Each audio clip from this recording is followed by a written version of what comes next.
السلام علیکم ناظرین، لانگ ٹی وی کے ساتھ میں ہوں آپ کا ہوسٹ ملک الطاف لانگ۔ آج ہم بات کریں گے موضوع تھیک لنگ جنوبی کے مختلف علاقوں کی۔ ہم یہاں پر کھڑے ہیں کہ یہاں پر ایک موضوع اختتام پذیر ہوتا ہے، موضوع تھیک لنگ جنوبی، اور آگے جو ہمارا کیمرہ مین آپ کو دکھا رہا ہے سامنے جو ایریا ہے، یہ چکوک ایریا ہے۔ یہاں پر جو ہے چکوک ایریا شروع ہوتا ہے، اور یہ ہم آپ کو دکھا رہے ہیں کہ یہ گندم جو ہے گر چکی ہے۔ یہ گندم گر چکی ہے۔ چند دن پہلے جو بارش آئی تھی اور تیز ہوائوں کی وجہ سے جو ہے گندم گر چکی ہے۔ اگر مین جو یہاں کا مسئلہ ہے، یہاں بہشتی مینر لگتا ہے جلال پور پیروالا کا جو ہے، اس ایریے میں پانی کی بہت قلت بحران ہے، کیونکہ نیچے کا پانی جو ہے وہ کڑوے پانی ہے اور کاشت کے لیے بہت ہی مشکلات کا سامنا ہے کسانوں کو۔ اور اگر ہم دیکھیں تو جو یہاں کا بہشتی مینر ہے، نہری نظام ہے یا نہری پانی ہے، وہ جو ہے ان کے اگر ہم دیکھیں تو ان کی وجہ سے آپ یہ دیکھ سکتے ہیں خوبصورت فصلیں ہیں۔ یہ ہمارا کیمرہ مین آپ کو دکھا رہا ہے، یہ فصلیں خوبصورت گندم جو ہے یہ اب کاشت جو ہے تیار ہونے والی ہے، یہ آپ دیکھ سکتے ہیں، بہت ہی پیاری کاشت۔ اگر یہ نہری نظام جو ہے یہ پانی میسر نہ ہو، نہر کا پانی مینر کا یہ میسر نہ ہو، تو اس کے بعد جو ہے ویرانی ہی ویرانی ہے۔ ویسے یہ یہاں کڑوے پانی ہے اور یہ پسماندہ علاقے ہیں، یہ ہم آپ کو ایک بار پھر دکھا رہے ہیں۔ اور ایک ہفتہ پہلے جو ہے یہ پانی آیا تھا، پہلے جو ہے لوگوں نے کڑوے پانی لگائے تھے اپنے زمینوں میں گندم کی کاشت کو۔ اب جو ہے یہ پانی لگایا اور ہلکی ہلکی بارش بھی شروع ہو گئی، اور اس کے بعد جو ہے تیز ہوائیں، پھر جو ہے یہ سلسلہ نقصان کی طرف چل پڑا۔ آپ دیکھ سکتے ہیں جیسے کہ یہ گندم گر گئی ہے، آگے بھی ہم دکھائیں گے، آگے کافی جو ہے یہ گندم جو ہے گر چکی ہے۔ مثلاً اب تیز دھوپ نکلے تو یہ بہت نقصان ہے۔ گندم کا جو یہ دانہ ہوتا ہے اس کو بڑا جو ہے دھچکا لگتا ہے۔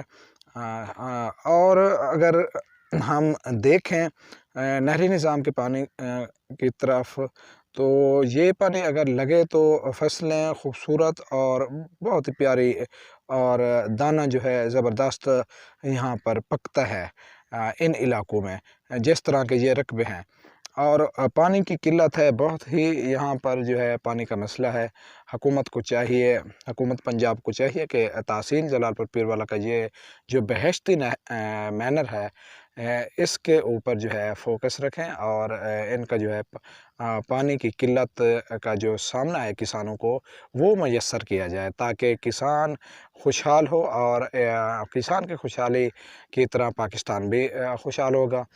اور آپ دیکھتے ہیں کہ جیسے ڈیزل کے ریٹ ہیں، کھاد کے ریٹ ہیں، یہ قیمتیں جو ہے برداشت نہیں کر سکتا کسان، اور بہت ہی خوبصورت جو ہے کاشت تیار ہوتی ہے اس کے بعد جو ہے، لیکن کسان کے اخراجات اگر دیکھے جائیں تو وہ اخراجات ان کے جو ہے نہیں وہ اپنے لے پاتے، جو اخراجات کرتے ہیں فصل اگانے کے بعد جو ہے ان کا جو لیول ہے وہ برابر ہوتی ہے۔ مثلاً اگر ہم دیکھیں تو 50,000 کا خرچہ ہے، اور 50,000 جو ہے ان کو اگر ان پیداوار گندم کی کاشت ہو یا کپاس کی کاشت ہو، ان میں سے ان کو مل جائے 50,000 بھی مل جائے، جو وہ وہیں کا وہیں ہے، کیونکہ 50 کا خرچہ ہو گیا اور 50 ان کو مل گیا۔ اگر نہری پانی ان کو میسر ہوگا تو وہ ڈیزل کی بہت کم جو ہے بچت کر سکتا ہے کسان، کیونکہ ڈیزل جو ہے مختلف علاقوں میں یہ ٹیوب ویل وغیرہ چلاتے ہیں کسان، ٹیوب ویل چلا کے پانی لے آتے ہیں، دور دور سے لے آتے ہیں، مثلاً 1 مربع دور، دو مربع دور سے پانی لے آتے ہیں، کیونکہ یہاں کے جو ہے کڑوے پانی ہے، بہت ہی زہریلے پانی ہے یہاں کے، کیونکہ ایک مرتبہ اگر آپ جو لگاتے ہیں رقبے جو ہے وہ رقبے خراب کر دیتے ہیں پانی۔ اب جو ہے کاشت گندم کی کاشت تیار ہو چکی ہے۔ اب یہ بھی مسئلہ ہے کہ جیسے بارشوں کا موسم ہے اور تیز ہوائیں جاری ہیں، یہ بھی نقصان دہ ہیں گندم کے لیے۔ یہاں کے کسانوں کا بھی یہی کہنا ہے کہ پانی کی جو قلت ہے وہ جو ہے ہماری پوری کی جائے، اور ہمیں دے اجازت۔ اس ویڈیو کے ساتھ تمام دوستوں سے گزارش ہے کہ ہمارے چینل کو بھی سبسکرائب کریں اور ویڈیو کو لائک اور آگے شیئر کریں۔ آگے نئی ویڈیو کے ساتھ ہمیں دے اجازت۔ السلام علیکم۔ پاکستان زندہ باد۔